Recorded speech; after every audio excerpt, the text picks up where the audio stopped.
Saya nak kongsikan sedikit kelebihan macam mana kita nak duduk kat rumah tapi ada income tambahan, dan apa kelebihan bila kita berniaga daripada rumah secara online. Kita boleh ada, pertama, modal yang rendah. Kita tak payah modal besar. Kedua, kita boleh start terus tanpa perlu ada peralatan yang banyak. Dan ketiga, kita boleh run 24 hours.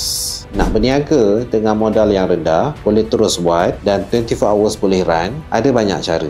Anda boleh jual dekat market lokal dan jual dekat market US. Oleh kerana kita berniaga ni secara online, buat daripada rumah, jadi kita jangan fokuskan dekat dalam Malaysia saja. Kita kena masuk global. Jadi apa option kita nak dapatkan customer daripada luar negara dengan modal yang rendah, boleh start terus dan boleh dapat 24 jam income tanpa henti. Ada beberapa platform yang memenuhi 3 syarat ni. Pertama adalah eBay, yang kedua adalah Amazon, yang ketiga adalah Etsy, ETSY. 3 platform ni ada memenuhi 3 ciri-ciri ni. Jadi macam mana kita nak masuk ke platform luar negara? Paling mudah antara ketiga-tiga ni, yang traffic dia sangat-sangat tinggi, saya sangat-sangat sarankan untuk anda masuk dalam platform eBay. Jadi macam mana kita nak start dekat platform eBay ni? Anda mesti pertama kena tahu nak handle dulu platform ni. Dari awal setup account, macam mana nak masukkan barang, pilih barang yang betul, bila dapat customer,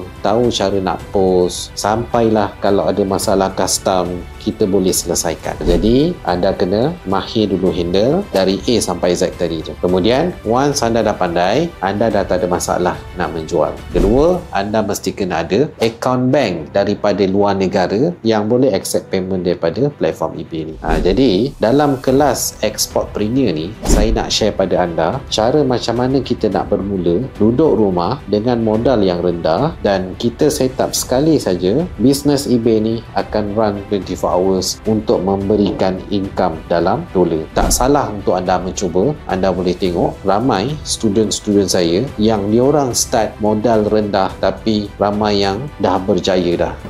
$286. $286. Alhamdulillah.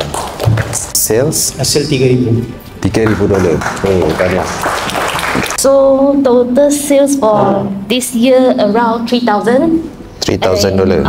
54 sold.